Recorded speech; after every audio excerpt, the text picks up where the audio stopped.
2. Hello, everybody. Welcome to a very special edition of Wrestling with the Future. I'm your host, Psychic Medium Angelo. We'll be joined shortly by my co-host, Dan the Man Sebastiano. But tonight, I have a very, very special guest, and I want to get right into it. In a career spanning nearly 5 decades, Bill Apter became more famous than some of the notable athletes he covered.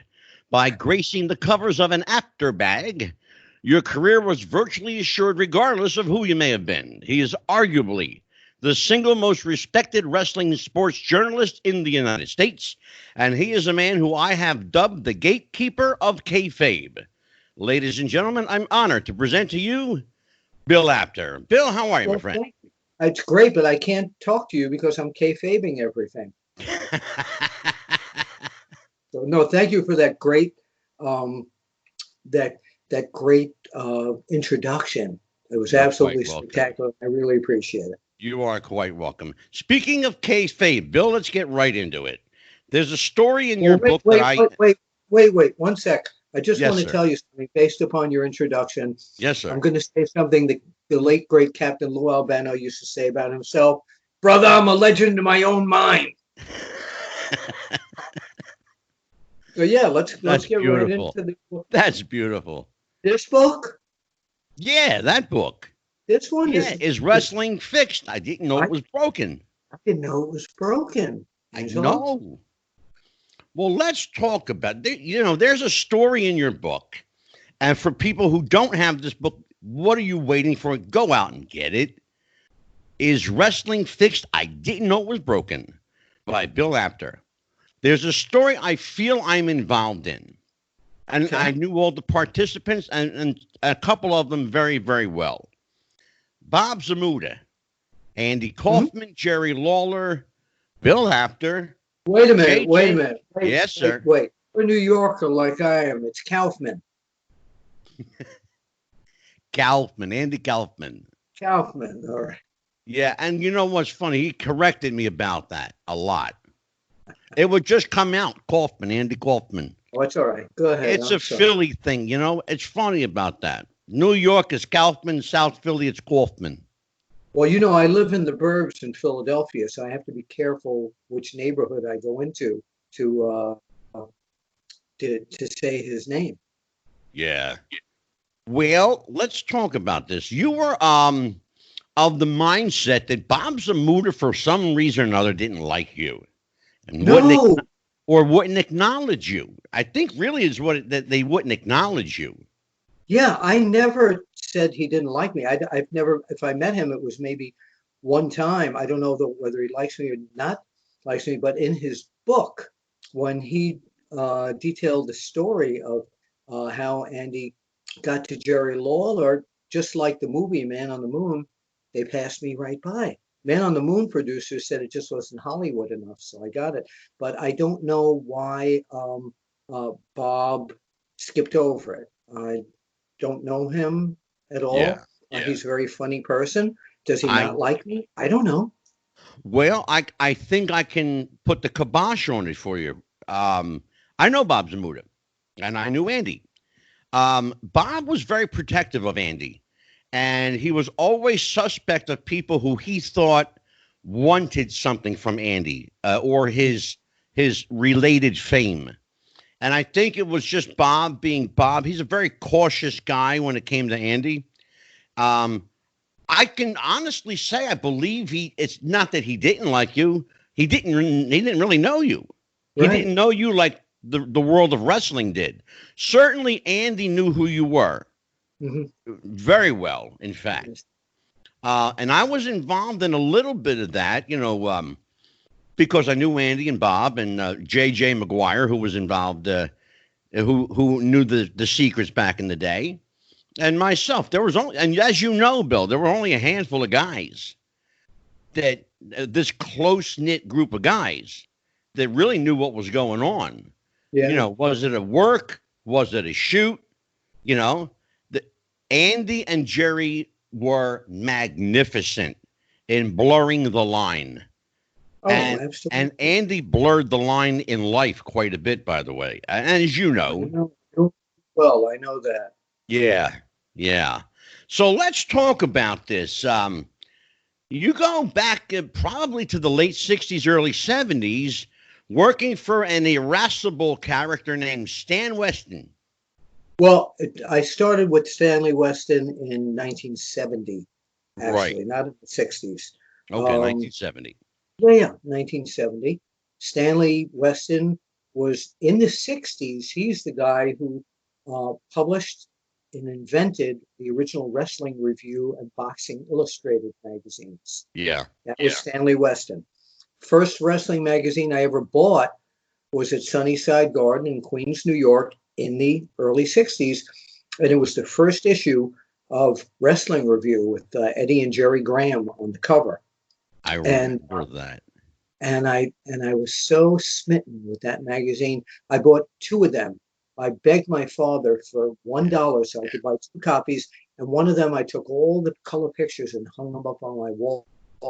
And my friends would come into the house and say, "Why do you have guys on your wall? Are you like?" I said, "No, they're my wrestlers." Yeah. I said, "I'd put Playboy on the other wall, but I don't have any room right now." So yeah, Mr. Weston, Stanley Weston, gave me my start in the mid '60s and into the late '60s. I was doing a radio show in New York on WHBI 105.9 FM, and I bought time, and I started doing wrestling interviews on there. Oscar Keneal and Mike Rosenberg, who are the promoters at Sunnyside Garden, were good enough to let me come down and do interviews. And once in a while, when I went to the matches to interview people, I take this little Instamatic camera with film. If you don't know what that is, everybody Google it. I know. It was amazing. And once in a while, I'd run up to the ring and take a picture. And I sent Mr. Weston some of these pictures, and he wanted to know, how did you get in the dressing room? And how did you get those pictures? That's what he said. And that, I sent him a letter, email that, and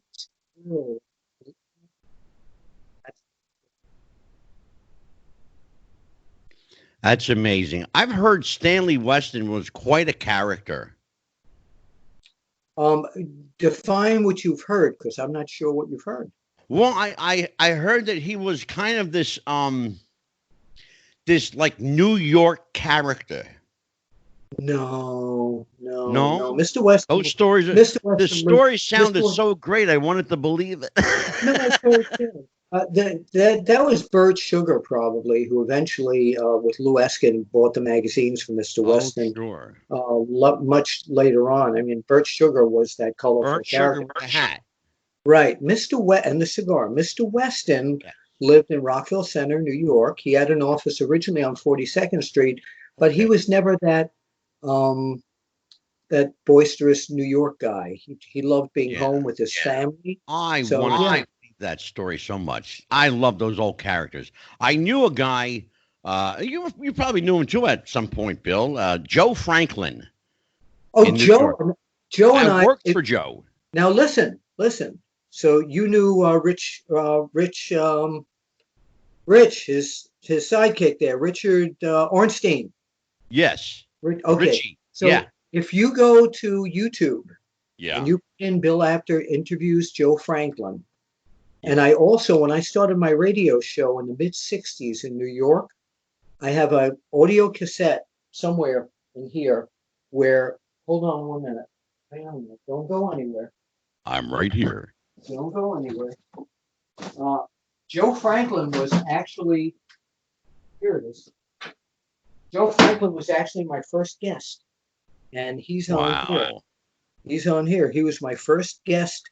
And Joe is a very dear friend. Joe is very good friends with Captain Lou Albano as well. Oh, God, sure.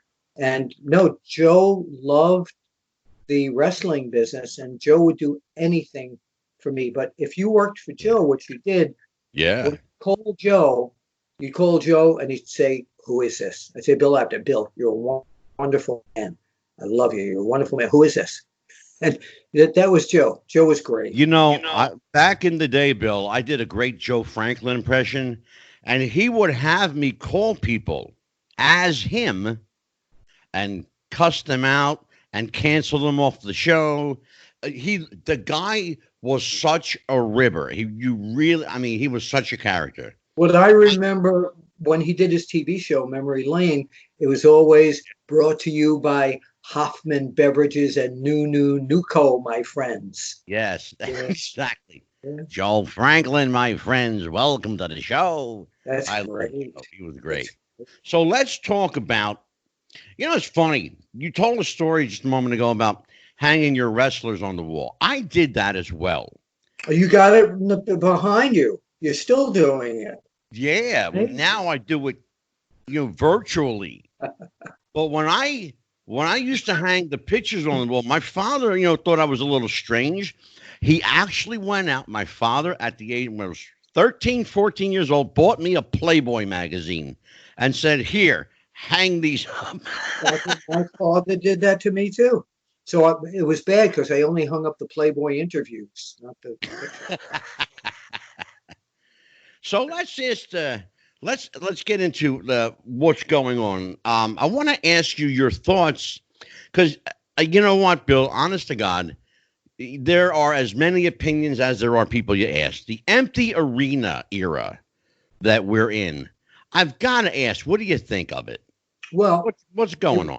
It was the first few times I watched it, it was very, I don't know, unexpected. It was different, but I saw a lot of guys missing a lot of moves and reacting to the moves that they missed.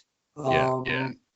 However, now that they've gotten quite a few shows under their wing, both WWE and AEW, I've accepted what it's become. And it's one of the few mostly live things you can watch on TV that is athletically an athletic sport as well as entertaining. And the other thing is, though, it's forced, like the WWE at least, to do new things, because if you saw what they did with The Undertaker and AJ Styles, it was like a cinematic gem. The thing that they just did with The Undertaker, the series that they're doing with him, it's making the WWE go into a different mode that's even more creative. So no, I'm used to it at this point. Well, I guess the old adage, Bill, that necessity breeds invention is as true in wrestling as it is in any other walk of life. It's interesting, though. Wait a second. Andy, stay in your room there. They think you're dead. Okay? Just stay in your room. I'm sorry. That's another show we'll do. That's another one. Good. But no, the MP arena, right? They're reinventing themselves in a lot of ways, and to get through, us wrestling fans, to get through this, why not let them, as long as their wrestlers are comfortable doing this and they're taking all the precautions that they can take, then go ahead and do it. Yeah, I'll tell you what, they've committed themselves to putting on a product. I guess you make the best with what you got, but you know what? It's strange, Bill, to see people reacting to a crowd that's not there or selling to a crowd that's not there. Right. Now, that's one thing that looks unusual to me, but they're not doing it as much as they did at the beginning. Okay. I think some of them are also, as much as I love the product, because I'm a fan of everything, you know that. Yeah. Oh, sure. So, but sometimes when the girls open the show with three of them going back and forth, it's almost like a high school skit at the beginning of it with the girls. Yeah. But when they go into action, they're fabulous. They're amazing athletes. They really are. Absolutely. So you have to look past the no audience. My surprise was as great as the WWE production team is, and I know because I've been on their network and I've seen what they've done. Oh, absolutely. Studios, that they didn't put in a fake crowd. They could have done it if anybody. I know. They could have. They have the audio tracks to pipe in crowd noises. Yeah. They could easily have done that. They could have done, digitally amazing things. Sure. With to make a building look like it was full. Yeah, but we're getting comfortable with this now, I think. I'm sorry. Say again. You froze up I for think just a second. I think we're getting comfortable with this, with Yeah. what it looks like now. It's going to be interesting though. Will will the crowds, when they do come back, react as they did before this pandemic? Will the wrestling fan just always be the wrestling fan, or will the mindset be changed now because of what they've expected to come to see? Let me call all of them. Hold on. Okay. Well, No, while Bill does that, no, it's a great question that I have to give you, and I don't know. fair I enough. don't. Do we know how long it's going to take for me to be sitting next to you in a wrestling arena? We're not sure. Are you Yeah, comfortable sitting next to me, or vice versa? At that point, we don't true. know what I'm saying. So, Yeah. yeah, Well, you and I both know, Bill, that the wrestling fan is an entirely different animal. yeah, we are. Yeah. Did Yes, you we are. say animal? I'm Absolutely. So let's talk a little bit about where do we go from here? You and I have lived through the days of Bruno, who I know that you knew, and I knew Bruno very well. Um, Sal Carenti, of course, who you know has been a guest on the show a my couple of dearest times. friend, my pal Sal. Yeah, our friend Davey O'Hannon, J.J. Dillon, Sure. our buddy the Boogeyman. They've all been here. This show is really an homage to old school. Hmm. It really is. It's my way of keeping the business alive. Well, then we have to do this, okay? Yes, sir. Let's do my Bruno imitation, but you have to ask me, Bruno, why do you hate Bobby Duncombe or Ken Patera? And I'll give you Bruno's stock answer to every opponent. Okay, go Okay, ahead. Bruno, champ, you have a big match coming up at the Garden this Saturday night. There's a lot of animosity, champ, between you and Big Bob Duncombe. Oh, wait, I gotta stop you. I'm sorry. You gotta ask me why I hate him. Oh, I was getting there. Oh, I'm using my word now. See that my Yeah. whole Oh, stick I'm an using the interviewer. I got to build up the drama. I'm being silly. Go ahead. Go ahead. By the way, Bruno, this why do was you Monday hate night. Big Bob Yeah, Duncombe? right. I'm sorry. Go. I interrupted you, and I No, apologize. no problem. Bruno, why do you hate Big Bob Duncombe so You much? know, this Duncombe guy, I don't hate Duncombe, but I hold a lot of animosity toward him. That's why I had to cut you off, because he never said he hated anyone. He'd always say, this Qpter, he's the strongest man in the world, and doggone it, when you ask me, do I hate Qpter? I don't hate him, but I hold Oh, a high animosity toward him. He oh always, my God, I love that. I love. You know what? That's how Bruno spoke. He he did. did, he did. If you've ever had lunch or dinner with Bruno and he got into telling stories, oh my God, I could listen to his stories all night long. Yeah. And one day, Bill, I'm going to have you take me up to Rico's in Pittsburgh. Well, I'm nowhere near there. I'm near Philadelphia. I But know. I'll pay for the gas. well, if you eat at Rico's, you will get gas. So don't worry about it. Yeah, I know.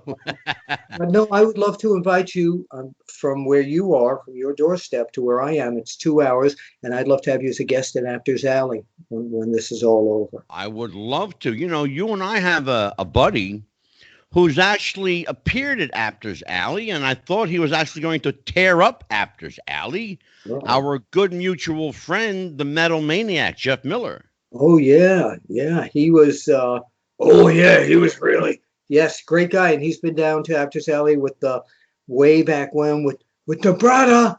He and the Superfly came down, and they spent a Yeah. long time here, brother. I miss Jimmy, bro. He was a good friend of mine. The last time I had Jimmy work for me at the Sands Hotel Casino in Atlantic City, we did a show. I was the only promoter at the time who had a New Jersey casino license. I was there. I was Were there. you? Yes, I was there. You little shit. I was there. Yes. That was at the Sands Casino, and that was the last time Jimmy worked for me. Carol wouldn't let him work for me anymore because she got knocked off her chair by one of my boys Yeah. named Slayer. Okay. And Jimmy thought it was a shoot, and I said, no, he was just the way he works. That's his character. He goes, I don't like it, brother. I don't like it, brother. That's it. That's it. I don't like it. I don't show up anymore, brother. But it's beautiful in the TV Wonderland. Yes. Yeah. But after a couple of beers, he was all good. Yeah. Yeah. Yeah. Definitely. Definitely. Beer and chicken wings. He loved his beer and wings, bro. He loved to sing. He loved singing Elvis songs. But in my book, Is Wrestling Fixed? I didn't know it was broken.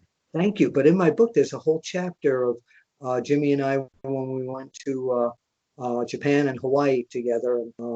Yeah, it was quite a time. Quite a time.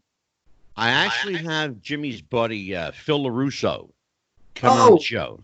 I talk to him all the time. He's Uncle Phil. Yeah. I wish Uncle I had Phil and Uncle Bill. Yeah, and I wish I had his hair. He has got the most beautiful head of beautiful silver white hair. Yes. He really does. And he's always cooking, and I don't know how the hell he's not 400 pounds right now. I don't get that either. I don't understand. He's one of my favorite people. When you talk about genuinely nice people, oh my God, in the wrestling business, he's in the top 5. He's in the top 2. He is absolutely amazing. What a wonderful man. Wonderful guy. Yes. He'll be here. We're actually going to have him here June 16th, and we're going to talk about Jimmy and, the man behind the Superfly, because there was a lot there that people don't know about, and we're not going to touch Allentown, Pennsylvania. Not what, 1,000-foot pole, brother. I ain't going there. Yeah. I'm not going there. Don't want to, don't need to. He was my friend, and I want to remember him that way. Sure. Exactly that way. There are a lot of wrestlers who have had legal issues and worse than that the way I want to remember them and the way I speak about them as a reporter is the professional side, not that private side. Exactly. So what is next for the evolving life of Bill Apter? Because, brother, you don't stop. You're always doing something. You've got the Apter Chat, Apter's Alley, OneWrestling.com. You got all this stuff going on. When do you ever relax? I don't. I have a full-time day job for the past 13 years where I work for a nonprofit agency called AHED, AHEDD.org. You can look it up. And, yes, sir. And the company's focus is to make sure that persons with various degrees of disabilities are able to get into competitive employment and be job coached by us to make them successful. So I do that all day, and I do the wrestling thing all day. And what's next, you never know. Periodically the WWE Network calls upon me. Sure. I'm contemplating, and this is a scoop, of opening up an online advisory site where if people want to talk to me for a half hour to help advise them on their career or broadcasting, whatever, there will be a way to get that done. That's beautiful. I like that. I have to tell you a little bit of personal family trivia. My grandfather in South Philly was a bookie. He used to take numbers. His accountant was one Mr. Phil Zacco. Wow. That was his accountant. I grew up calling Phil Zacco Uncle Phil. And I spent my entire childhood at 45th and Market Street in Philly. Okay. And if anybody knows that address, it's the home of the old Philadelphia Arena. Right.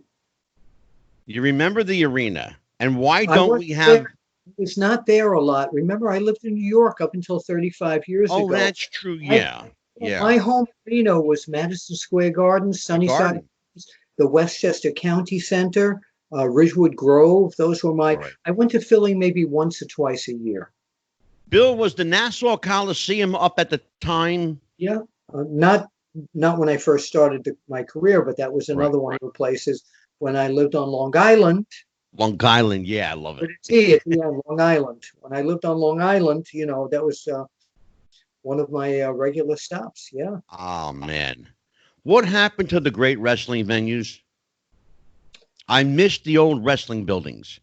I do too, especially when they took down the Sportatorium in Dallas. And Oh, man. I remember when I was a kid, my dad, you weren't allowed to go to wrestling in New York unless you were 13 or over. And I know.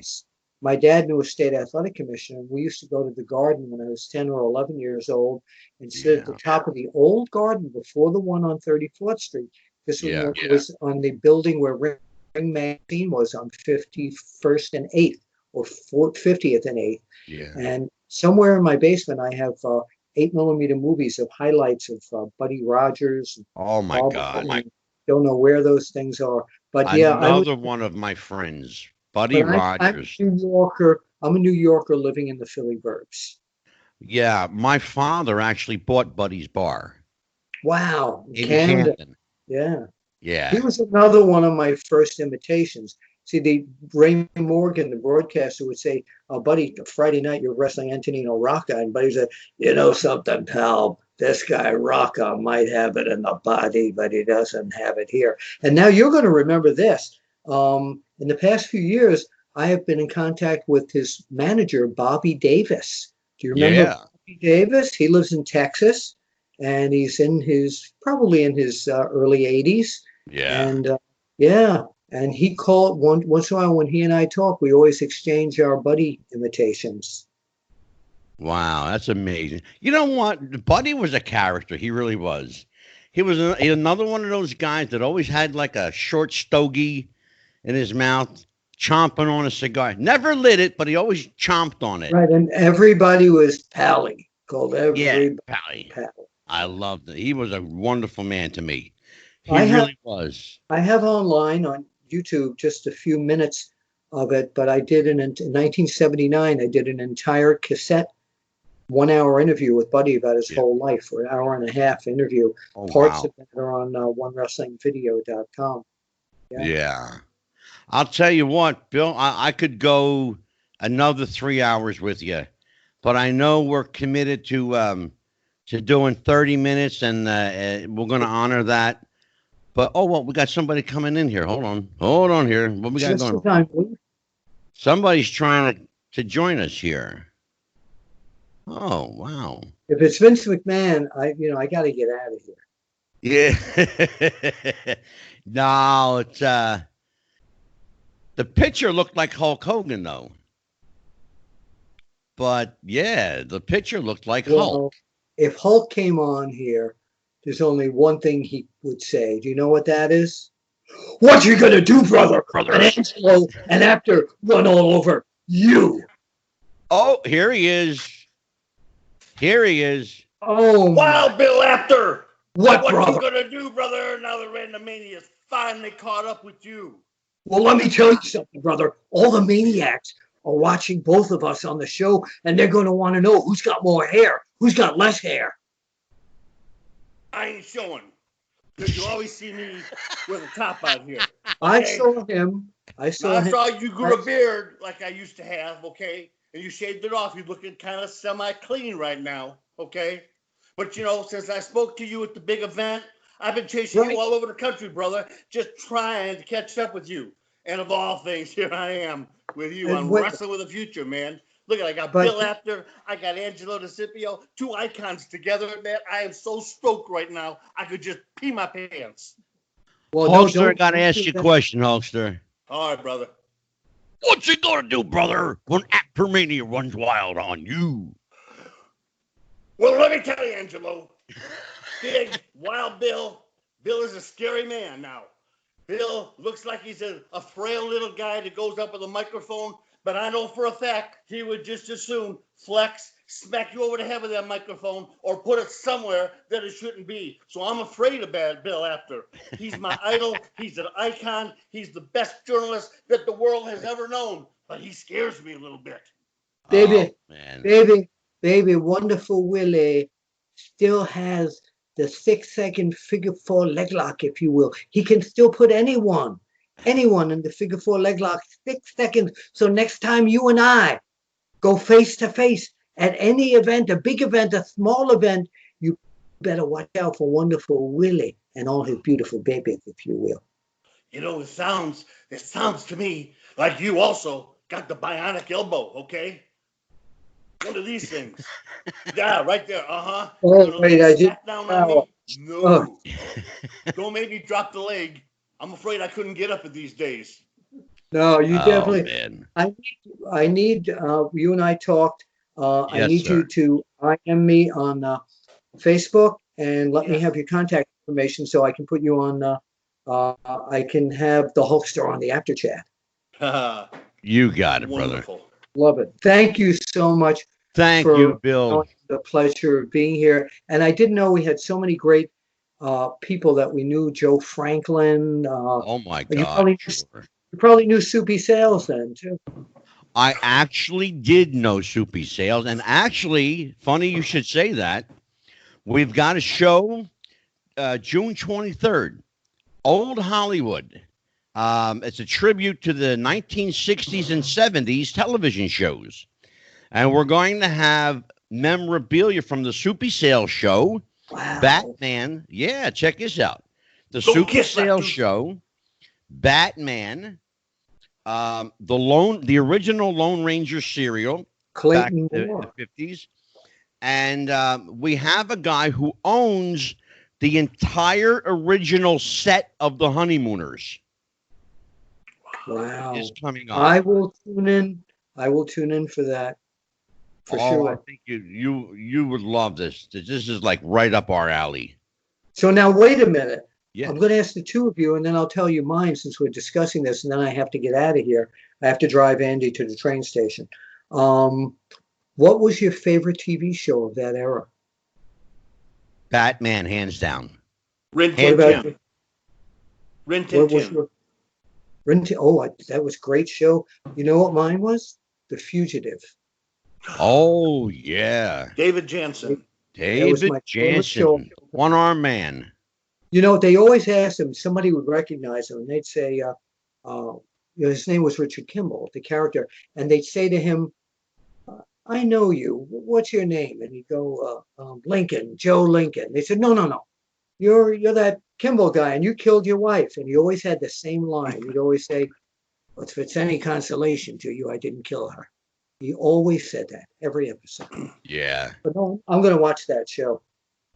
I'll tell you what, Bill, thank you so much. I got to have you back on. I really do. I would love to do this. And Hulkster, you and I are going to get together one day and do that after chat. Oh, yeah. Ooh, macho 2.0 mega powers. Me and you, baby. Oh, by the way, Bill, Lanny Poffo is the reason you're here tonight. Thank you. That's why I brought Randy up just now. Yeah. And Lanny says hi. And also Barb Goodish says, give Bill a big social distance hug. So there you go. Thank you. Barbara Goodish, I knew Bruiser Brody so very well. Sure. I was at their house. I went to Japan with him. He was one of my closest friends. And same thing with Lanny Poffo. I was the guy who got he and Randy to stage that match in Memphis just for the Pro Wrestling Illustrated cameras. Yeah, I love Lanny. Yeah, we're saluting the wrestling wives. We're doing a special show with Barb Goodish, Karen McDaniel, who's been on the show 3 times. I love Karen. Isn't she wonderful? Tell her I said hello. I can't do any salute shows because the last time I did that, I knocked myself out. And there will be a surprise wrestling wife on that show. I'm not legally obligated to announce it just yet. I know who it is. She's here right now. She's right here. Geraldine. Hey, Geraldine, are you going to be on that show? You better cut that out, honey. Don't tell them this is supposed to be a surprise. Okay, I'm sorry. I know it's a I surprise. love it. All right. Thank you. Never a dull moment at the Apter house. I'm telling you. But don't Bill, ask me what. thank you, brother. Thank you so much. Thanks so much. Take care. Bill Apter, everybody. I had a great time, and I'll see you at the matches eventually. Eventually. All right, Bill. We're Take good. care. Thank you. Have a great night, brother. Nice to see you as well, my friend. Bill, Thank it's always my honor to see you, sir. Talk to you. My honor too. So make sure you're one of you gets me his number. So when I do one Oh, of these absolutely. these days, we'll do that. You got it. You're terrific, by the way. I Yeah. love your interview style. You've got that great old school radio interview style. Did you know Ray Dariano as well? I know that. Why do I know that name? I He did don't. a show on NBC with Soupy. He was Soupy's co-host on the radio show. That's why I know the name. Okay. Yeah. Oh, thank you both. Wonderful. Thank you, Bill. Thank you, Bill. Take care. The great Bill Apter, everybody. Bye-bye. Wow, what an amazing interview. I got to have him back. Well, you know, brother. How you doing? You are looking good tonight. I am doing good. I am feeling good. I'm ready for whatever happens. Let me show you how much I respect Bill Apter. Okay. I'm a smoker. I've been holding on to this cigarette for 30 minutes already and won't light it because I don't want him to holler at me. Well, I might holler at you too. Yeah, but I can take you. Yeah, you probably could, brother. There we go. Bill, you know, I met Bill about 32 years ago. Right. Doing a TV taping, and he got me aside and did an interview, took some pictures of me and Jimmy Cornette, put it in Pro Wrestling Illustrated, and it really got things started. Well, let's talk about that. You know, I was looking at Randy. Oh, by the way, everybody, this gentleman is known nationally and internationally, quite frankly, as the world's #1 Hulk Hogan impersonator, Randy Hogan. Everybody, Randy, everybody. Thank you. So let's talk about this. Have you always bore a striking resemblance to Terry? Yes, I absolutely did. The only And difference when was the first time somebody said to you, hey, dude, you look like Hulk Hogan? I was wrestling in a match up in North Georgia at a little bar and went to see a friend of mine wrestling. Had no intention of being in the ring myself, but you always take your gear with you. And somebody didn't show up, and he says, "You want to wrestle?" And I said, "Sure." So I was Randy Franklin at the time. Brown, always had the mustache, always had the hair. Yeah. And he said, he says, "You look like Hulk Hogan, so we're going to call you Hal Hogan." And I says, "Wait a minute, Hal Hogan, I wouldn't know who they're talking about. How about Randy Hogan?" He said, "Okay, from now on, you're Randy Hogan." So I went home all excited. Now, I only had about 5 or 6 matches in my life. Went home, bleached my hair, bleached the mustache, bleached out the eyebrows, and that's how Randy Hogan got started. Just that simple. Just that simple. That's amazing. A little promoter in a little shot in a beer bar, probably 30 drunk guys sitting at the bar, and he said, "You look like Hulk Hogan, so we're going to call you Randy." That's great. You know what? It's funny because that's how people don't understand that you never know who's going to show up at any given time in any place. You never know if there's an agent, a scout, somebody that's connected that can do something for you. Here you are in a little shot and beer joint, and a guy says, "Hey, we can do something with you." That's remarkable, man. That's really remarkable. So you mentioned that you wrestled. How long have you been wrestling, and what names, other than obviously other than Randy Hogan, did you wrestle under previously? Well, I had a Randy Franklin. Pretty much always was Randy Hogan. You know, a couple of names here every once in a while. You know, I put on a mask somewhere or whatever else. So, but basically, I did it pretty much full time for about 15 years. Right. And always did the Randy Hogan thing. So, Did you ever spend time in Philadelphia? no, I did not. Okay, I'm asking for a very specific reason. There was a Hulk lookalike in Philadelphia. I don't know if you heard the story that caused quite a bit of a stir at a match. And it's so much to the point where they asked him to leave. Whoa. Yeah. I've never seen this guy before or since, quite frankly. But, brother, you look like Hulk. This guy was Hulk. I've never seen anybody look that much. The face, the body, the hair. It was scary. To your knowledge, you know, in wrestling, there are, you know, macho lookalikes, Hulk lookalikes. I know that you know Brandon Savage. That's the Randy Savage. Yeah. It's like kind of like the Elvis impersonators of the wrestling market. You know, there's guys, you know, emulating their heroes. Some of them making a living, some of them are really bad, and some are like yourself are really, really good.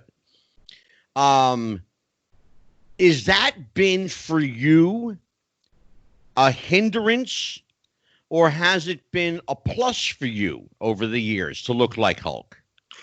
It has been a complete plus. You know, it's funny. A lot of these guys don't wrestle, never wrestled. Okay. Yeah. I did wrestle. A lot of similarities with me. I never said I was Hulk Hogan or Hulk's brother or his nephew or his cousin or his uncle or anything else that I've been called through the years. You know. Yeah. I always wrestled as Randy Hogan, as my own entity. Yeah. But like I said, Brandon, for instance, you know, he's done a lot of the macho stuff. You know, there's a couple of them out there that are great. Yeah. But I think it helped me when I got up and started working with WCW when the wars were going on. You know, Yeah. Hulk was coming up as an enhancement person, okay, or a jobber or a carpenter or whatever you wanted to call me. Okay. Sure. As one of those guys and having the Hogan look, first of all, they didn't want me to change my name. They wanted me to stay as Hogan. Yeah. And they squashed me by the biggest and best that they had week after week. And I think it was a ploy against, well, here's what we do to Hogans. You know, you think the Hogans are so big and bad, we'll show you. So I think it was more of a thing between Ted Turner and Vince McMahon, Hogan versus Hogan type of thing. But you know, like they say in the business in our end, you know, pin me, pay me, you know. Exactly. And they did. So we did that, and they would make comments once in a while. Jimmy Cornette was doing commentary in one of my matches. Yeah. And he said something to the effect that he said, "Well, I bet he wishes his big brother was here now." You know, alluding to like Hulk was my big brother. Yeah. And so everybody in the media, everybody started picking up on that. Oh, here's Hulk's little brother and everything. So. Yeah. Well, I was asking because sometimes looking too much like somebody can get you some heat. And I'm wondering if your look ever got you any heat with anyone, whether it was the boys or whether it was fans or whatever the case may have been. Of course, they ridicule you. I mean, he's 6'7", you know, and I'm a 6 foot. You know, he's muscled up 300 pounds. You know, I'm trying to push it 230. A lot of differences. So I would get harassment like that, verbal stuff. Yeah. But never anything really negative. It was embraced because the thing is, back in the day, old school stuff, I was on TV every week. Sometimes 2 or 3 times. I'd be on the main event, and then I'd be in some other super station, and then I worked for Continental out of Atlanta with Ron and Robert Fuller and that. And that was playing on TV at the time. So all they knew was, well, here's Randy Hogan in our little high school gym on a Saturday night. Yeah. Wow, he was on TV. So it kind of makes you like a TV star. Yeah, sure. So that's how it grows up, Now Oh, they can sure. say I was on Hogan's coattails or whatever. And if Yeah. I did an impersonation and pushed myself off that way, it would be different. But oh, absolutely. Well, let's talk about Hulk for a second. He obviously knows of you, right? yes, he does. You guys have met, I'm sure, at some point. We have never spoken. Really? The first time I am actually surprised by that, Randy. I'll be honest with you. I'm really surprised. Well, we never crossed paths, even though he lives about an hour from me and everything. I've been to his shops. I've been to the beach. I've been to his bars, his restaurants, and everything else. We just never come. The closest I came was when he jumped to WCW, and they had a ticker tape parade at Disney World. Oh, yeah. I know the guy that was driving the car, J.J. McGuire. Well, if you old tapes, I was there. I was working, had a little wrestling show on a radio station at the time. Right. So they sent me as a reporter. So here I was pretty much in the front as a reporter watching it. Him and Jimmy Hart were up on the stage and everything. Yeah. And he looked down at me and just kind of nodded and winked. That was it. It's like, wow, he recognized me, I guess, and that was it.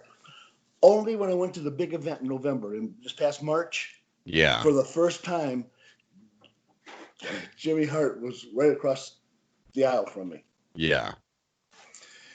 And I was a little bit nervous because, him and Hulk talk every day. I mean, they are best friends, legit business partners, best friends, and everything. Oh, yeah, absolutely. And I wanted to get a picture with him. I said, Jimmy, would you mind if I got a picture with you and everything? Yeah. He says, oh, not a bit, not a bit. And I of course, I thanked him very humbly and everything, and told him I appreciate it. He says, he says, I talk to Terry just about every day, and you have come up and everything. And he said, we really appreciate what you're doing, keeping the Hogan thing up there, keeping your nose clean, no scandals, no nothing like that. That's he great. said, you're doing great. He said, I love the outfit because I was all gimmicked out. And just that little thing from Jimmy saying, hey, it's okay. Yeah. It almost brought tears to my eyes after all these years. So you got his seal of approval. I did. That's great, man. That's amazing. It just blows my mind here, looking at you and talking to you, thinking to myself, you never met the guy. That's just amazing. That's my bucket list. Amazing. Isn't that's crazy? That's just crazy. He's one place out, and I started doing conventions and that. And of course, he doesn't do those. Yeah. Step in his little shop and everything. So maybe one day. Well, you never look. It's like what do they say in wrestling? Never say never. Never say never. Never say never. It always comes around. Oh man. I tell you, I'm having more fun now than when I actively wrestled. Well, I was going to say, you're really in demand. Yeah, you're really in demand, it seems. You're doing, a number of podcasts, of course, my own podcast. You've been with our friends Monty and the Pharaoh. Absolutely. Great guys. You've done a number of conventions. How do you, let's talk about the convention circuit because I'm actually booked for a couple. How do you come across on the convention circuit? Are people receptive to you? Yes, I could not believe how much.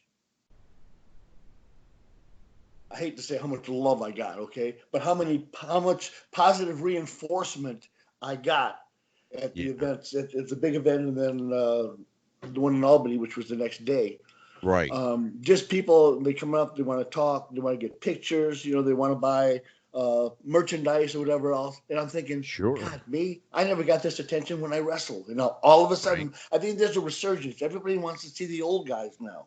Yeah, you know what? That's funny you say that.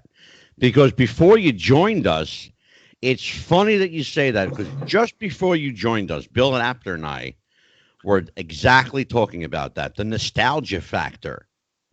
They want the Hulks back. They want the Randy's Savages back. They want Steve Austin back. Even the Warrior for crying out loud. Sure. These old characters. So let's talk about that. Where do you stand on the lack of characters in wrestling, Randy? Oh, well, I guess you have to look at how the business has changed, from what it was. Right. When it started, you had this big blonde guy, and we'll stick with the Hogan thing, Yeah. coming up, and you had the Iranian champion, and then you had the All-American blonde-haired surfer-looking dude come in, win it, and everything else. Okay. Yeah. From that, it carried on. Now, cartoons on TV. Yeah. So you went from that, you went to other characters, and Yeah. then you've always had silly little gimmicks going on, but more and more. I think that got homogenized so much through the years that now, you've got like the Fiend, okay, and of course the Undertaker, which is old school, so he don't count. But new Right. guys like the Fiend and that, they really have something to offer the old school fans, because Exactly. now, if you think about it, in the old days, and I'm talking about when I was young, Dick the Bruiser, Sure. the Crusher guys, San Martino even. Oh, They were sure. Big, barrel-chested guys. They weren't bodybuilders, Then you had the next group coming in. You had one or two, but then you had the Lugers, and you look on TV now, and they're all muscled-up bodybuilders, Yeah. The women are all pretty, with the exception of maybe a handful, are all models. So it's the eye candy. So the things have changed so much that it's interesting because what you're saying, it's almost as if Randy, it's almost as if you listened to my last show, because this is exactly what we were talking about. Really, I'm telling you, I mentioned Dick the Bruiser and the Crusher and Bulldog Brower, these barrel-chested guys, and I said the question I asked my guest, who, by the way, was Lanny Poffo. I said, Lanny, what happened to the way wrestlers looked? We grew up, perceiving wrestlers being these larger than life, amazing guys. I'll give you a perfect example. You brought up the guy's name, Dick the Bruiser, okay, the Crusher. They weren't huge guys, but they had enormous personalities, Randy. Yes, they did. What happened to that? Brother, tell me what happened to that. Well, back then, of course, nothing was scripted. They just went to it. Personality, okay? Exactly. If you had, and look at, realistically, Hulk Hogan, technically, if you watch his Japan matches, he can wrestle. Basically, over here, he didn't do a lot of wrestling. No. He really didn't. But he had the personality. He sold tickets. He put butts in the seats. That's what's important. It's more and more of a business now. I think than it was before. Before, you saw, like you said, the Dick the Bruisers and that. You wouldn't mess with them in a bar. Oh, God, you go in no. a bar now, and you might be sitting next to a guy, a pro wrestler, say a Finn Balor or Jack Gallagher, weighs 167 pounds. Randy, you could sit next to a wrestler in a bar these days and never know he's a wrestler. Absolutely. Not in the old days. No. In the old days, you'd see their heads all carved up, and they'd be big, and they were always in character. They were always in my gimmick. God. They never broke kayfabe. They never broke character. Yeah. You That's don't see funny that because anymore.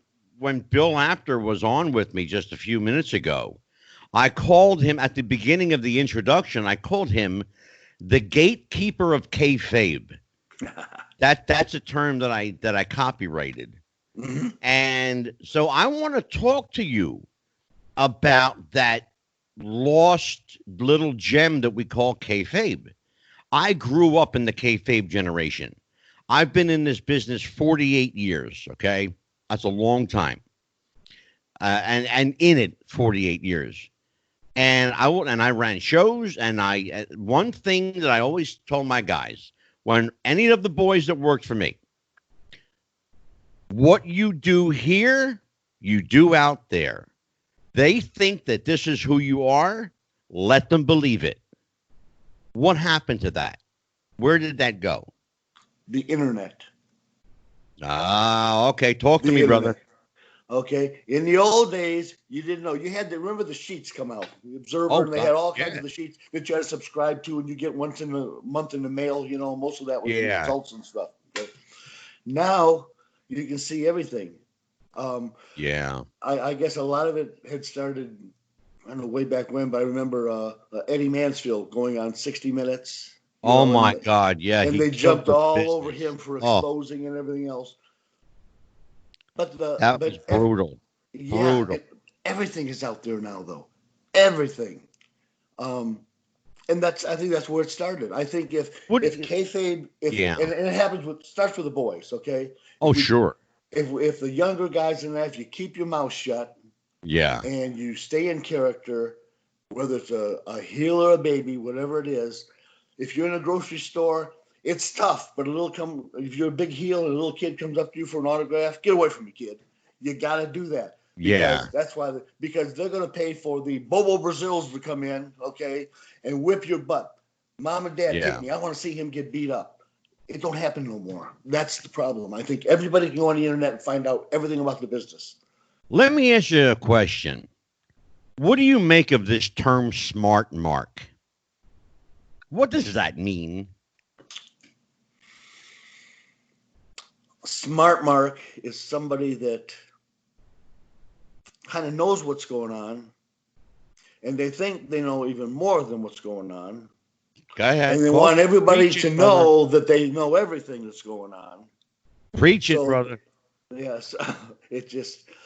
So they will tear guys down, build guys up, keyboard warriors, they call them, or whatever else. That's terrible. Yeah. And I go through it now even. I'll go on Facebook once in a while, and there's those every 6 months comes out just a picture of me in the ring and that, and it says, when you can't get the name brand and you got to go get the generic brand or something stupid like that. Yeah, right. Yeah. But they're talking about me. Here I am, pushing 70 years old. Tell you what, brother. There you go, pushing 70. Yeah. But I can still remember everything. Remember the old days, and until I start dribbling down my chin and forget, I'm going to preach it. And I'm going to tell it like it is, Absolutely. Well, here's the thing, I asked Lanny when he was on the show with me, and I even asked Magnum TA when he was on with me 2 weeks ago. I said, how protected were you guys? And I asked Magnum, I said, how protected were you guys? When you went out in public, when you went into a restaurant or a bar, Magnum said, if we ever broke kayfabe and it got back to the promoter, we were done. Done. Out. Absolutely. He said, we were out. And I asked Lanny the same thing, and he said, by the time he came along, nobody really cared because everybody was right. It was exactly what you were saying with the dirt sheets when they were just coming out and people were starting to get like wise to what was happening. They were becoming, I hate this term, but smartened up to the biz. Mm-hmm. And that's another thing. Like, what the hell does that even mean? Smartened up to the biz. I mean, and I get in trouble for this because, first of all, I'm Italian and I got a big mouth. Number two, I don't hold back.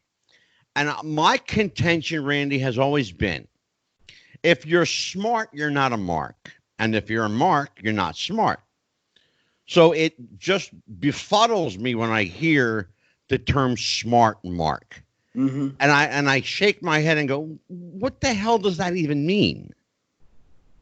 Like, and everybody thinks today, and I really want to hear what you think about this, but everybody thinks today that they're an expert on the business. They all know what's best for the business. They're all, fantasy booking matches, Mm-hmm. I got to hear what you think about this. The so-called armchair quarterbacks, Randy. That's the problem. 99.9% of them have never been in a ring. And I don't care how smart you think you are or how much you know the inside information on what goes on, and is it fake, which, nobody wants to hear that fake stuff because it's not fake. When you go over the top rope and you're on a cement floor, you hit the cement floor. When you land on your head, you land on your head. When you don't protect yourself and your head goes into a steel turnbuckle, it opens you up. Yeah, We've absolutely. all done that.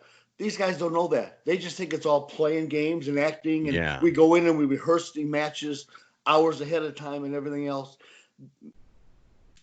Again, back in the day, there were times when the first time you ever saw your opponent was in the ring.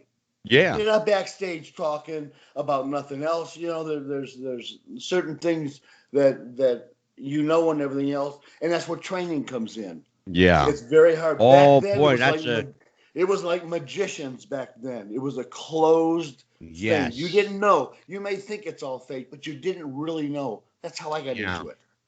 Because you didn't know how the trick was done. That's right. Exactly. Here's the thing. You said something very important, really important. When they started to pull back the veil and let people peek behind the curtain, they gave it away. It was like the Wizard of Oz. When you found when you found out that the wizard wasn't a wizard, but he was a guy behind the curtain pulling all the gadgets, you were let down.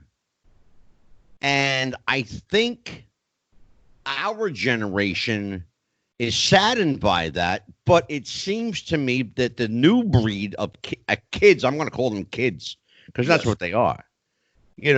They like knowing, they like knowing how the wizard does his deal. Mm-hmm. I got a problem with that because, guys for years and years, bled and suffered and broke their bones protecting kayfabe and, and making it look believable and suspension of disbelief, which you don't even hear that term anymore. The other thing is guys now, and I really want to hear what you think about this. I'll tell you what I think, but it doesn't really matter what I think because nobody's going to listen anyway. I'll listen. But I'm not a big fan of, calling spots backstage. I'm old school. Call it in a ring. Talk to me about that. What happened to that lost art?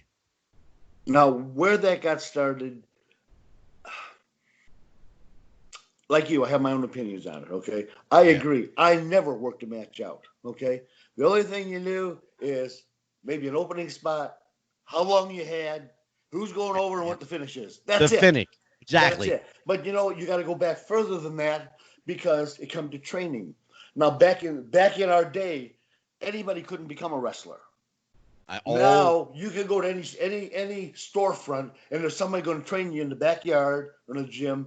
Now there are some reputable schools out there that teach you. Most of what they teach you touches on, if not completely, the old school ways. Yeah. Kayfabe, the mat wrestling. Right now, how many high spots do you see in a match? 100. How many finishing maneuvers are done, Yeah. In the old days, anybody who did anything off the top rope, crossbody or something, that's a finish. Now you don't see that. Now they're kicking out. No, and I'll tell you what, you hit on something so important. In fact, tonight we were supposed to have on Danny Cage, the owner of the Monster Factory. But at the last he canceled out at the last minute. But I knew the owner of the Monster Factory previously, Larry Sharp, the guy who started the Monster Factory. And I think that the one thing that you nailed it, you put your finger right on the pulse of it, is the lack of really good training. That anybody who buys a pair of tights and boots can call themselves a wrestler. Mm-hmm. And they see these things on TV and they go, oh, I can do that. Okay, let's see how long you'll last. Will you live to be 30? Will you be able to walk when you're 35? Mm-hmm. Will you remember your name when you're 40? Probably not. That's it. And that's the problem. Go ahead. Well, even starting out old school again, you had to love the passion. You had to have a real passion for the business, okay? Because then you wanted to study the history, and through the history, you learned. It's just like in school. You got to take history whether you like it or not, but you learn things by it. Yeah. Nowadays, you're in there for 3 or 4 weeks. You learn how to lock up and maybe take a bump, certainly not safely, and you're in a match. I trained for 13 months before I had my first match. Wow. And even then, I had about 2 spots in it. I was thrilled to death. But old school, they don't just teach you. Yeah. The first week, you're doing nothing but locking up. You got to learn how to fall backwards, how to fall forward.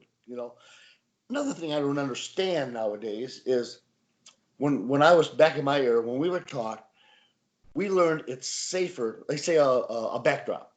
Yeah. It's safer to get up in the air, get yourself over, and land flat. You sure? I see so many guys now, not necessarily in that hole, but everybody's rolling. They're all rolling. Yeah. Judo style. In the old days, it was get up high, fall down flat and solid, boom, making noise, Now there's so much rolling. When you went up and that ring snapped, people said, wow, that must have hurt. You don't say that no more, where the guy just rolls corner to corner and comes back with 3 drop kicks and 2 missed clotheslines and a drop down and something. Here's the funny thing about that. And you'll appreciate it having been in the ring. Here's the funny thing about that. They're getting hurt more now rolling than they would if they took, a flat back bump. Problem is, I would imagine, they don't know how to work. The art of the work is missing. I can take a guy and teach him how to bump. I can teach him how to run the ropes. I can teach him how to do a hip toss, arm drag, leapfrog. The standard maneuver, right? It's all basic stuff. You know that, right? Yep. But I can't teach him personality. I can't teach him who to be. He has to find that himself. The biggest problem is you've got, like you said, guys that aren't trained. But the other thing is you got guys with no personalities. That's right. And the day of the manager is pretty much over, I mean, you got Lesnar, who's marginal, but you got a Paul Heyman. You had a Jimmy Cornette for the Bobby Eatons. Stop, brother. I'm going to stop you right there. I want you to, because I'm going to let you go on it. I want you to stop right there, and I want people to listen to what the hell you're talking about. Because, brother, that's something I feel super passionate about. Yes. The old-fashioned mouthpiece. The manager as a distraction, as a part of the match, as the mouthpiece of the match. People don't get it. It's not just some guy that walks you to the ring. The greatest manager, in my opinion, in the history of wrestling, the Grand Wizard, Ernie Roth. Abdul Farouk. Yep, he had the Sheik. I was raised back in Detroit, and it was him and the Sheik all the way. Talk to these people. Preach to them, brother. Tell them what's missing. Talk to me about managers. And give me some examples of, like, your favorite guys. Well, as you mentioned it, Ernie Roth, he was the great. Bobby Heenan. To me, Bobby Heenan could do it all. He could talk. He could bump. He could wrestle. J.J. Dillon didn't do a whole lot of it, but they don't know. He was an accomplished wrestler. Oh, yeah. He got into it. And he was always, to this very day, conducts himself very businesslike. Very much so. They were businesslike, wearing suits, styling and profiling. It was a certain image that the manager projected. Exactly. Thank you for saying that. Thank you, Randy, for saying that. Because the problem is there's no mystique. JJ, who, by the way, has been on the show before, is one of our favorite people here. But JJ presented that mystique, the businessman, the shrewd businessman behind the 4 horsemen, the guy that pulled the strings. You had 4 guys who could all talk. but you had JJ that put the bow on it. That's it. That made it a nice little package. Go ahead, talk to me. And it really worked too. And then you had the quieter ones that I never understood. Again, being in Detroit and then down the coast in Florida, and most of my work in the South, I wasn't raised on the WWF and all that. I knew of them because I was a fan. I knew of the San Martinos and Pedro Morales and all those guys, okay? Yeah. What I never understood was the Arnold Skoland. He was always pretty laid back, everything. I guess he wrestled too, but laid back type. And then you got Jimmy Hart, who didn't do a whole lot, except he ran around like a hamster on crack, exactly. all the time. And he was fun to watch.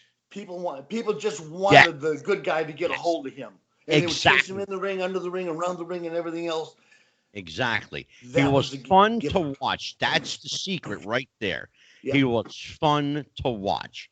He could, and Jimmy, he had that high squealy voice. He still does too, by the way. He still does. Yeah. But he made that work for him. And then you had guys on the other side of the coin, guys like Skandar Akbar. In world class, you had guys like oh my God, even somebody like a modern day manager like Slick back in his day. Yeah. All right. But they knew how to work. You talked about growing up in and watching wrestling in Florida. You can't talk about Florida without talking about the famous Graham family, Eddie and Mike. Absolutely.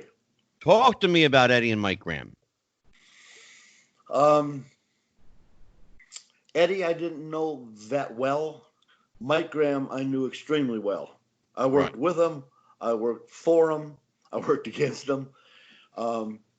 I worked with him. Mike was behind the scenes up in WCW for a while, or I guess maybe before that when it was Crockett's NWA. See, I was there in the transition, and in that immediate transition, I kind of forget which side of the fence I'm on. Is it NWA now, or is it Ted Turner in WCW? Exactly.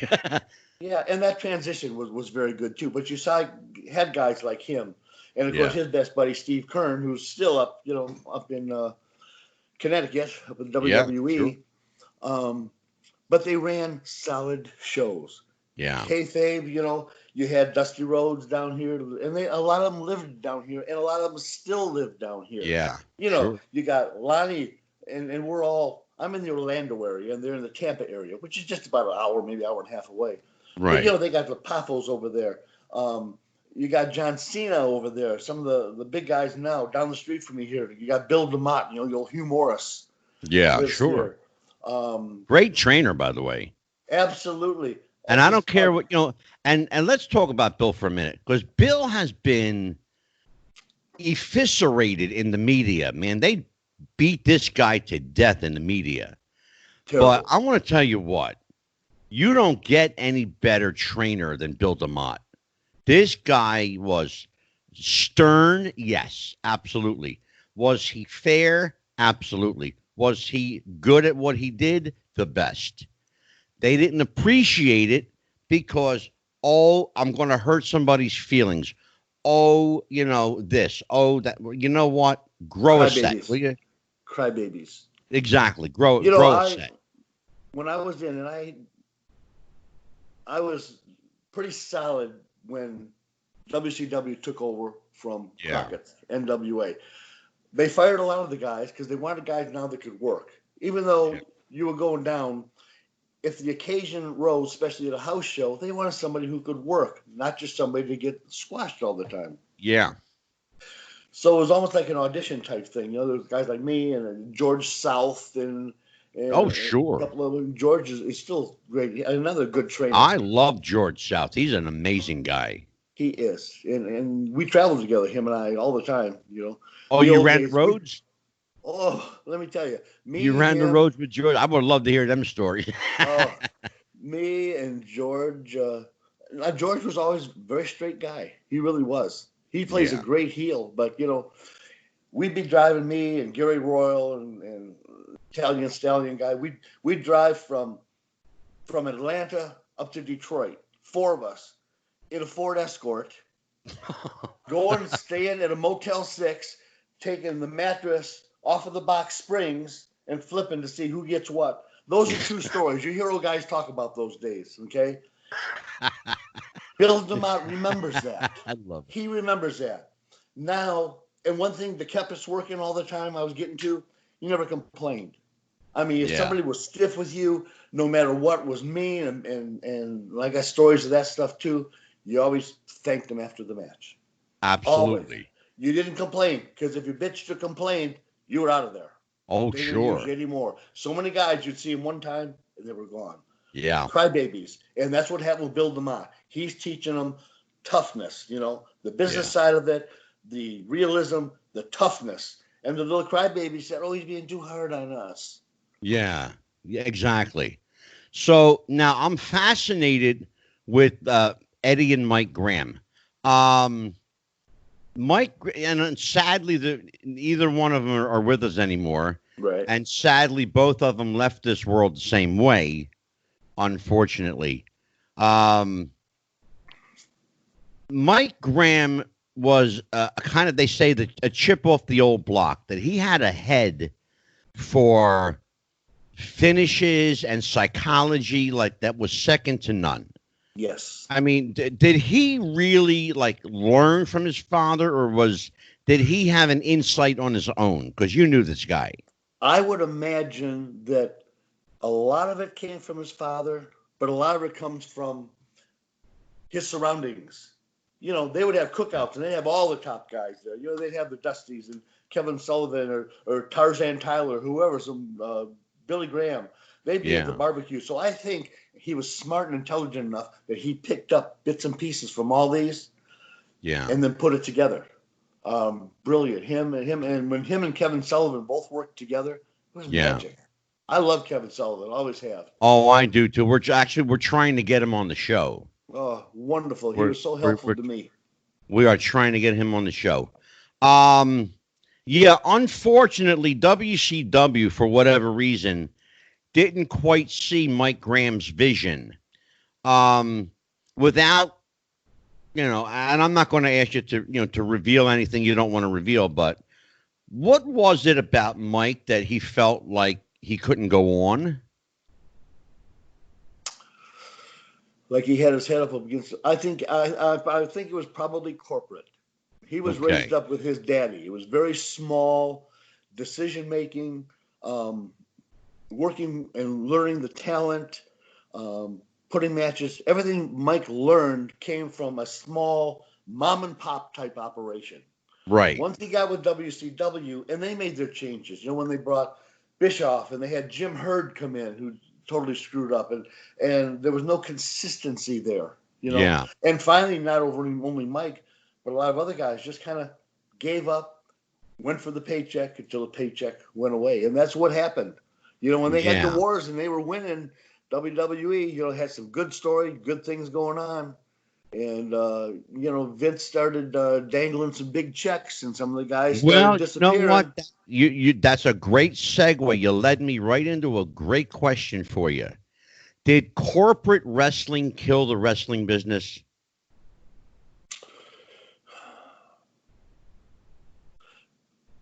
Corporate being run by non-wrestlers killed the business. Okay. If the corporation or the board and all the decision makers were actually at one time wrestlers or had that mind, whether it be a manager or just somebody on the inside, but you had money people, and that was all they knew, dollars and cents, bottom line. Yeah, you're right. Vince, I think, got more and more into that. I think when he was coming through with his father, his father was into the money, but he still ran it tight operation. But you can only go so big. It's like I come from a restaurant background, and when you have one restaurant, it's easy to keep your hands in it. Once you got 10 or 15 or 20, now you got to rely on other people to make certain decisions for you. Yeah. If those aren't the right people, which is, I think, what happened in a lot of the corporate wrestling America, that's what happened. The decision makers were now looking at the bottom line. They were looking Yeah. at things that they didn't understand. I And they think wouldn't you, listen. you nailed it with, especially with WCW, because you had guys in WCW who had no business at all anywhere near a wrestling company. Guys like Bill Bush and Jim Herd. I mean, here, Jim Herd came from Pizza Hut. What the hell did he know about running a wrestling company? Okay, so he made money for Pizza Hut. God bless him. But, selling pizza is not the same as selling a wrestling product. Absolutely. Yeah. The one who made the transition pretty well was Eric Bischoff. Well, Eric made the transition. I got my own thoughts on that, which I'll share with you. And people who watch this show know how I feel about that. Eric was a bullshitter. Mm-hmm. Eric was able to bullshit his way into deals. Yes. And look, and I'm not saying that's a bad thing. Look, Paul Heyman did the same thing with ECW. He took a local regional promotion from Philadelphia, and we still talk about ECW, and they've been out of business for 22 years now. Mm-hmm. Okay? Look at WCW, could have been today still a contender. But, when you got a pizza salesman running the company, that's right, and not a wrestling guy, then, you got a problem, in my opinion, for whatever it's worth. Yeah. I think Bischoff started at one point to become a wrestling guy, especially with the NWO. He was now in the ring. He was a managerial. His son started wrestling. So he got more into it, but it was too late. On one hand, you got, and on one hand, you got, a guy like Eric Bischoff, and on the other hand, you got a guy like Vince Russo. Now, Vince Russo, of course, wrote himself in as an on-air personality, but let's be honest about it. He's largely a writer. Yes. What do you feel about the role of writers in wrestling? Back in the day, Randy, when you and I grew up watching wrestling, you had somebody called the booker. Mm-hmm. You didn't have writers. Now there are no more bookers, and they're all writers. So tell me what you think about somebody like Vince Russo as a wrestling writer. As a writer, he was probably much better than he was being in charge of everything. And I go back to Jimmy Cornette, who was nothing, started out as a photographer, as a kid. Like Jimmy, don't like Jimmy, whatever. His mouth gets him in trouble nowadays. Yeah. Before it was part of his gimmick. Now it's for real. Personally, I love Jimmy. He was always wonderful to me. Absolutely. Great guy. And in his own way, like Kevin Sullivan, like Paul Heyman, they have a gift. They have a knack. They can put things together. They should be in charge. You talked about like bookers and writers and everything else. I would think that if somebody gets in their mind, they want to start a feud with you and I, okay, then you don't get a couple of non-wrestling geeks over here writing the storyline. Exactly. Let you and I, maybe along with the writer, give our ideas, what we think from a wrestling point of view. Mm-hmm. And, we're in there and we see the fan reactions. They don't see it all on TV. They don't see it all on their screens. Sure. We know what's selling. We know what's getting heat and what's not. So we tell him, we think it should go this way and maybe about this long. Okay, writers, put it on paper how you want it to do it. Take it to the higher ups to get the approval. And then don't script us. Just let us go with it. Well, thank you for saying that, because here's the thing now, and you know this, Randy. Everything now is so scripted, so word for word. Back in the day when you and I were, again, kids. in the, more actively in the business, there were things called bullet points. You had bullet points. Yes. Here's a couple of things to hit on. Tell them what time the show is, where the show is, and I'll give you an example of what I'm talking about. Who you're wrestling and what to expect. Dusty Rhodes could do that in one sentence. Mm-hmm. And he would say something like, Ric Flair, I'm going to meet you in the Omni at 7:30, Ric Flair. In Atlanta, Georgia, Ric Flair. I'm going to meet you at 7:30 in the Omni. And when we get there, Ric Flair, I'm going to beat your ass. He would tell you what he was going to do, what time, who he was wrestling, and where it was in one sentence. Okay? But he had that gift. Guys now, they're not in the gift. Now they have to go through an acting school. They go through a promo school. They say not only bullet points, but they say, this is what you say. And they got a little earpiece in a lot of cases, you know. Isn't that you can ridiculous? tell it's scripted. You can tell that they don't believe what they're saying. When Dusty said something, you believe that son of a plumber. That's exactly it. And you confirmed and you nailed what I said earlier. The suspension of disbelief. If they don't believe it, Randy, well, then how are we as fans supposed to believe it? How, in other words, how do you get them to buy into it if they're not buying into it? You know? Well, and again, back the old days, even in when I was working there on TV and that, you had like your squash matches, whatever, okay? Yeah. Now you look at Monday Night Raw or SmackDown or any of those things, when there's a crowd there, it could be a pay-per-view. That's what they don't have pay-per-views no more. You know, they got all the big name things, but $9.95 and your first pay-per-view is free and all this. Yeah. People aren't going to spend $60 or $70 anymore. No.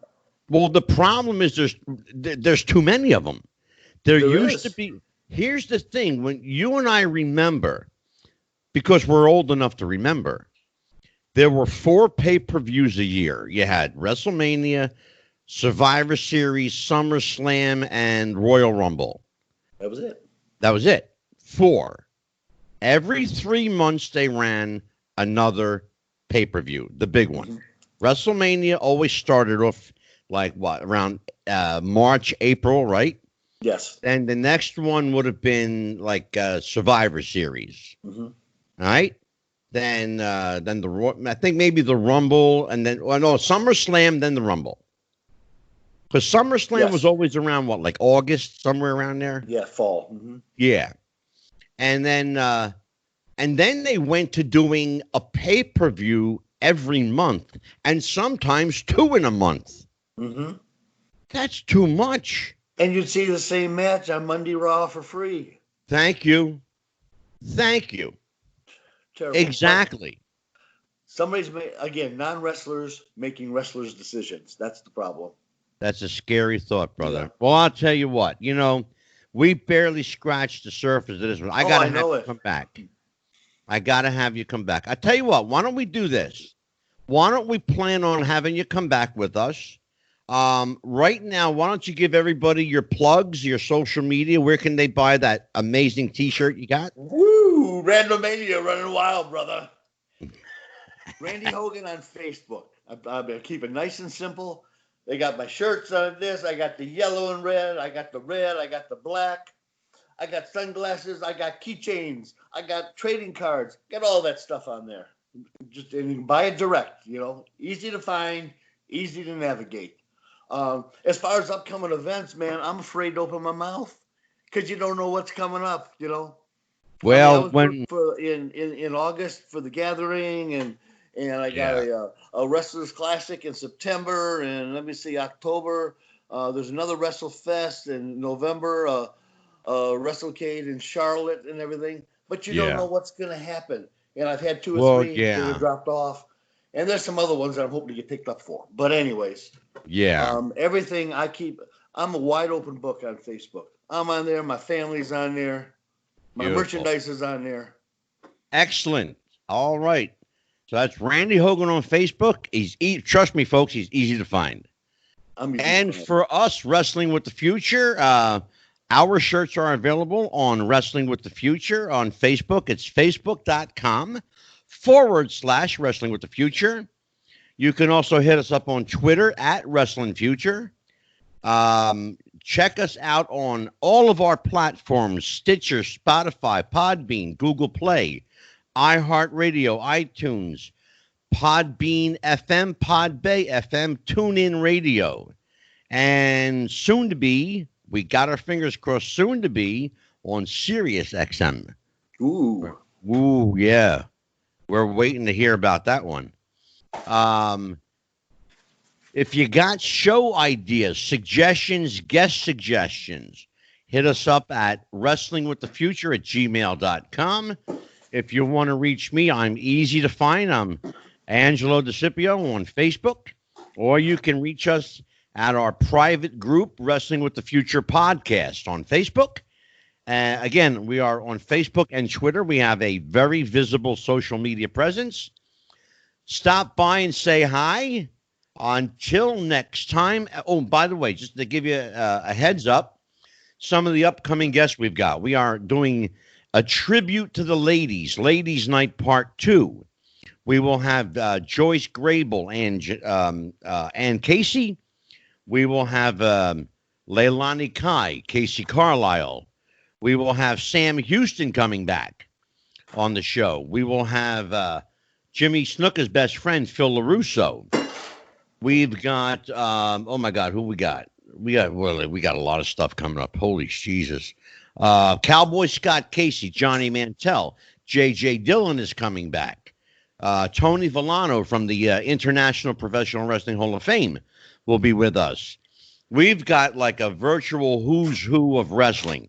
And I will tell you what, we are booked all the way into the end of July right now. So if you want to know who's coming, hit us up on our Facebook, and you'll see there's a list there that'll be up either tonight or tomorrow with all of our upcoming guests.